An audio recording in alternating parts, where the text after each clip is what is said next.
चलिए आज हम एक ऐसी कथा की दुनिया में चलते हैं जो हमें विश्वास और भक्ति की असली ताकत दिखाएगी। ये कहानी है रहसु भगत की और उनके अटूट विश्वास से बने थावे मंदिर की।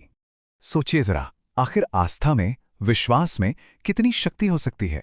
ये सवाल सदियों पुराना है ना? पर शायद इसका जवाब हमें आज की कहानी में मिल जाए। तो फिर मिलते हैं हमारी कहानी के हीरो से, एक ऐसे इंसान जिनके लिए भक्ति ही उनकी दुनिया थी। वो बस यही कहते थे, हे माँ, मुझे कुछ नहीं चाहिए, बस आपका आशीर्वाद बना रहे। तो कहानी का पहला पड़ाव, रहसु भगत की भक्ति। ये कहानी है एक बहुत ही सीधे सादे लेकिन उतने ही मजबूत विश्वास की। बात बहुत पुरानी है। आज जहां थावे है उसी के पास एक छोटा सा गांव था। यहीं रहते थे रहसु भगत। देखिए, उनके पास दुनिया की दौलत तो बिल्कुल नहीं थी, लेकिन उनकी सबसे बड़ी पूंजी थी उनकी अटूट आस्था। तो आखिर कैसे थे ये रहसु भगत? सीधे साधे, धन दौलत से गरीब, पर मन से बहुत अमीर। दिन हो या रात, बस मां का नाम जपते रहते थे। अब गांव वाले उन्हें क्या समझते थे? पागल कहते थे, नजरअंदाज करते थे, पर रहसु भगत को इन सब बातों से कोई फर्क नहीं पड़ता था। उनकी पूजा, उनकी लगन वैसी की वैसी ही रही। लेकिन हर कहानी में एक मोड़ तो आता ही है, और इस कहानी में वो मोड़ था सूखे की परीक्षा। एक ऐसा वक्त जब उनके विश्वास को सबसे बड़ी चुनौती मिलने वाली थी। फिर एक दिन उस गांव पर मानो आसमान से आफत टूट पड़ी। ऐसा भयंकर सूखा पड़ा कि धरती फट गई और लोग पूरी तरह बेबस हो गए। सूखे का असर बहुत ही भयानक था। खेत बंजर हो गए थे, पानी का नाम हो निशान नहीं बचा था। लोग दाने दाने के लिए तरस रहे थे। हालत इतनी बिगड़ी कि राजा ने भी हाथ खड़े कर दिए। उनके सारे उपाय फेल हो गए, और जब सारे रास्ते बंद हो गए ना, तब सबकी नजरें एक ऐसी जगह जाकर टिकी जिसके बारे में किसी ने सोचा भी नहीं था।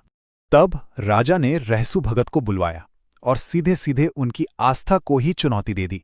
कहा, अगर तुम्हारी मां सच में है तो बुलाओ उन्हें और बचाओ इस गांव को इस मुसीबत से। और बस यहीं से कहानी अपने सबसे जरूरी मोड़ पर आ जाती है। अब शुरू होती है भक्ति की पुकार। ये विश्वास की असली परीक्षा थी। रहसु भगत सीधा जंगल में चले गए और पूरी श्रद्धा से, पूरे दिल से मां दुर्गा को पुकारने लगे। उनके मन में बस एक ही बात थी, हे मां, ये परीक्षा आपकी नहीं है, ये परीक्षा तो मेरी भक्ति की है। कई दिन गुजर गए। सूरज उगता, ढल जाता। एक दिन, 2 दिन, दिन बीतते चले गए, लेकिन रहसु भगत वो अपनी जगह से 1 इंच भी नहीं हिले। ना मुंह में अन्न का एक दाना, ना पानी की एक बूंद। वो बस वहीं बैठे रहे।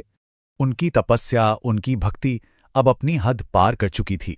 और फिर एक घनी अंधेरी रात को अचानक पूरा का पूरा जंगल एक तेज दिव्य रोशनी से भर गया, और उस रोशनी के बीच साक्षात मां दुर्गा प्रकट हुईं। मां ने एक बहुत ही शांत लेकिन शक्तिशाली आवाज में कहा, हे भक्त, तुम्हारी भक्ति में इतनी शक्ति थी कि उसने मुझे यहां आने पर मजबूर कर दिया।